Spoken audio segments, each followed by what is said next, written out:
Facebook bans pages of Britain First and leader Paul Gilling and Jayda Fransen. Fransen? I might be mispronouncing that. Sorry, Jayden, if you listen to this. I have a little bit to say about this, and it might surprise some people. But let's jump into the article and then we'll do the wrap-up. Facebook has banned Britain First and deleted the page of far-right groups.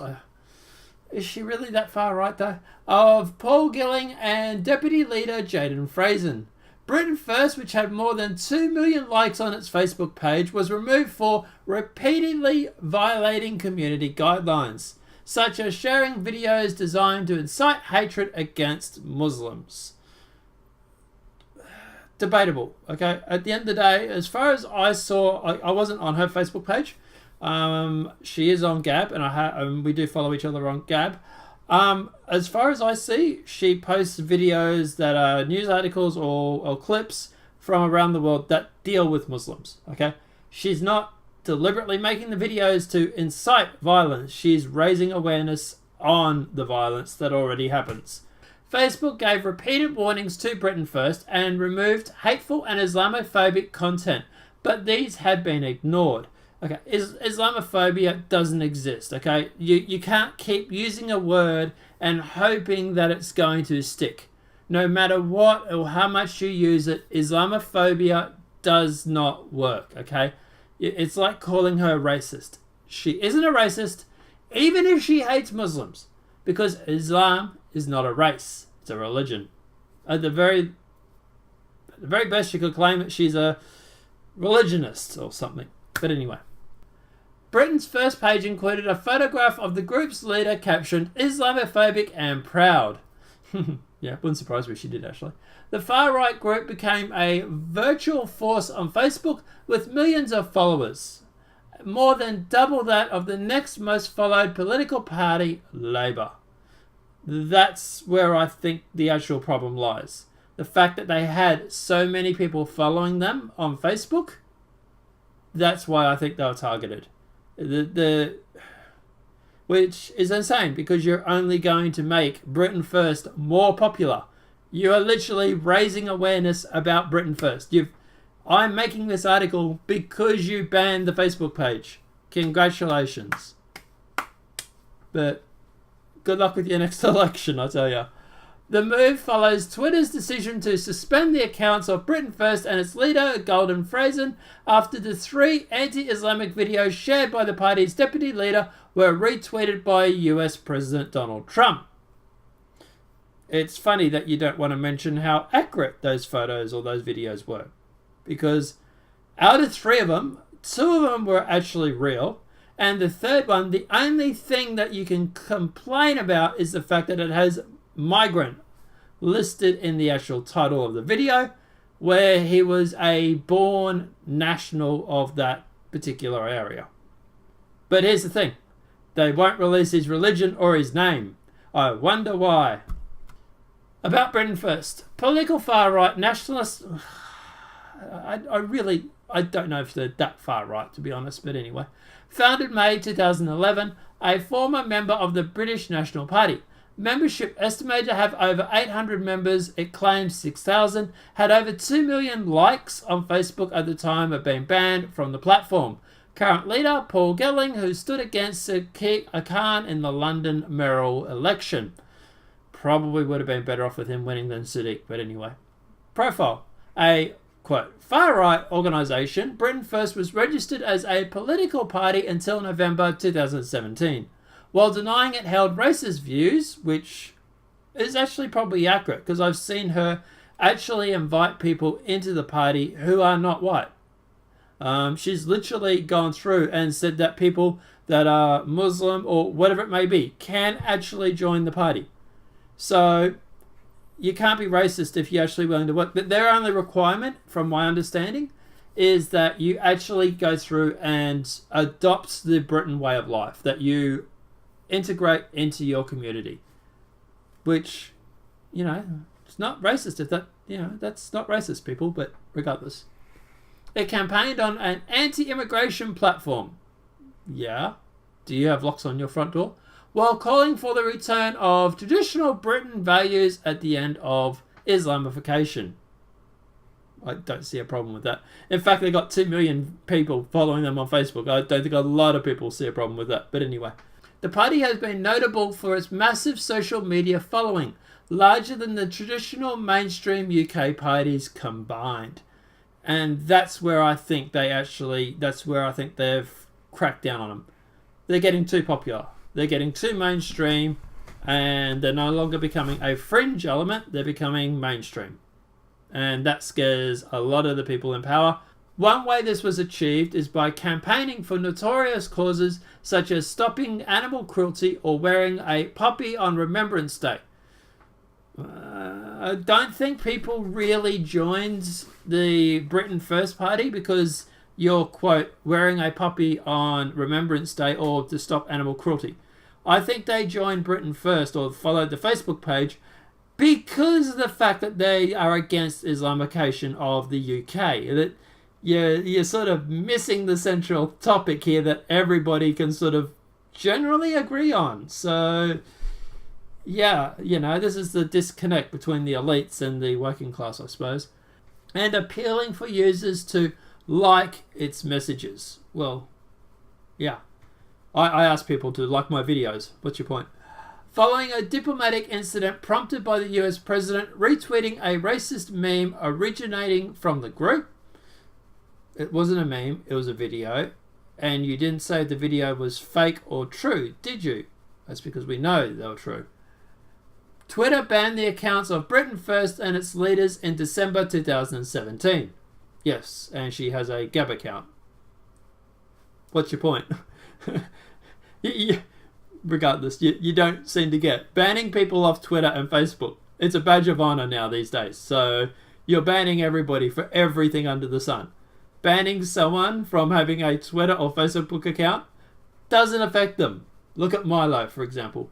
Facebook followed suit in March 2018. Yeah, something like friggin' 3 months later. So, Facebook said it had sent repeated warnings to Britain First, including a final written warning, which was ignored. Facebook said, "We do not do this lightly, but they have repeatedly posted content designed to incite animosity and hatred against minority groups, which disqualifies the page from our service." No offense, Facebook, but a lot of people seem to be disqualified from your service. Just saying. Facebook added, "We're an open platform for all ideas and political speech goes at the heart of free expression." Cool, great. So she's allowed on the platform. Oh, wait, but there's a but. Never mind. But political views can and should express without hate. I'm guessing I could find a few Antifa pages, a few pages where people from the Islamic community have gone on about how the white race dying out by 2050 is a good thing, or how the suicide bombers over in the UK did a good job, or that the Bali 9, or whatever it may be. So why is it that you only monitor hate, quote, on one side of the argument and not the other? Interesting question, isn't it? Maybe we should start looking into where these political parties get a lot of their finances. People can express robust and controversial opinions without needing to denigrate others on the base of who they are. Is that a rule applied over a complete spectrum of the people? Is that rule followed by everybody? Or do you only enforce that rule on the centre/right opinions?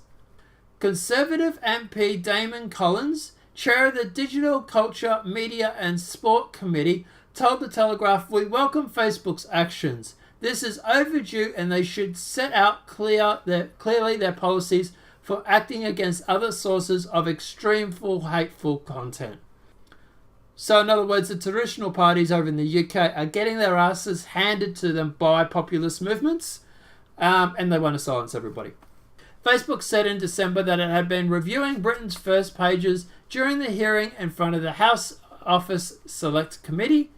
It is thought to be the most prominent British political group on Facebook has banned. Funny how that works, isn't it? Britain First was deregistered as a political party in November last year by the Electoral Commission. I wonder why they were deregistered. Britain's First regularly posted videos on Facebook, garnering thousands of shares and views.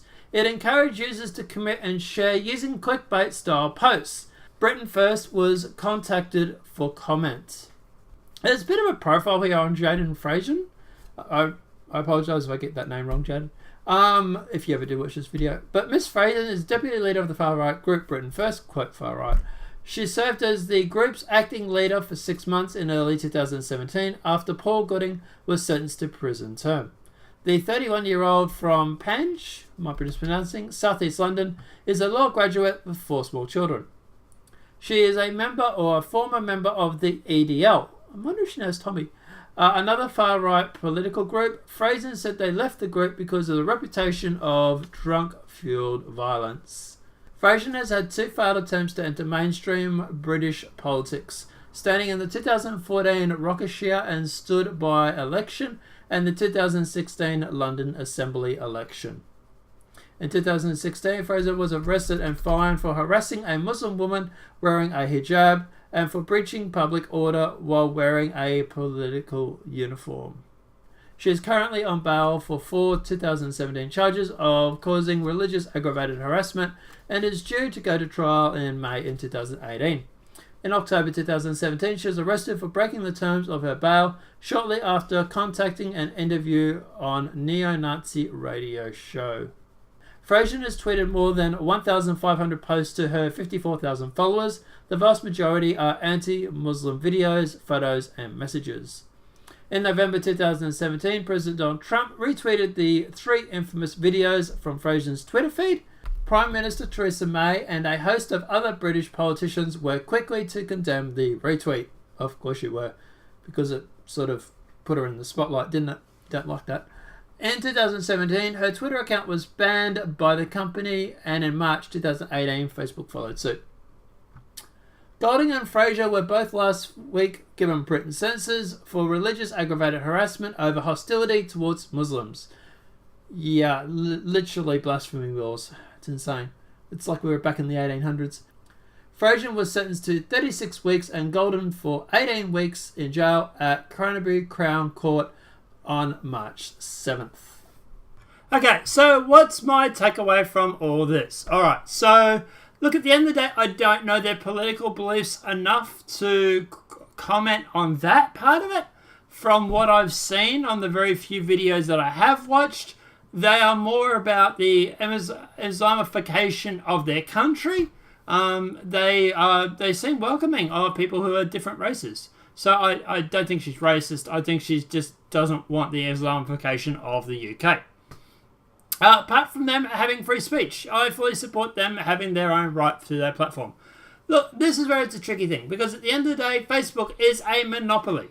And at the end of the day, people go, hey, you can just go and build your own platform. Yeah, Gab tried that, and Apple and Google both won't allow their app on their store. So what's the point of going off and building your own platform if they're going to restrict your own platform that you supposedly go off and build? Doesn't kind of work. So at the end of the day, if Apple and Google are constantly going to keep going through and restricting people's access to the App Store and whatnot, maybe they should be treated as a monopoly, as a utility. But guys, let me know your thoughts are in the comment section below. Do you think that Facebook should ban people off their platform? I know they have a right to, but do you think they should? Do you think this is going to make Britain First more popular? Or do you think this is going to hurt them? Let me know what your thoughts are in the comment section below. If this video has been helpful, please smack a like. If you're new to the channel, welcome and subscribe. Apart from that, guys, I'll see you in the next demonetised video from YouTube. Have a great day and enjoy.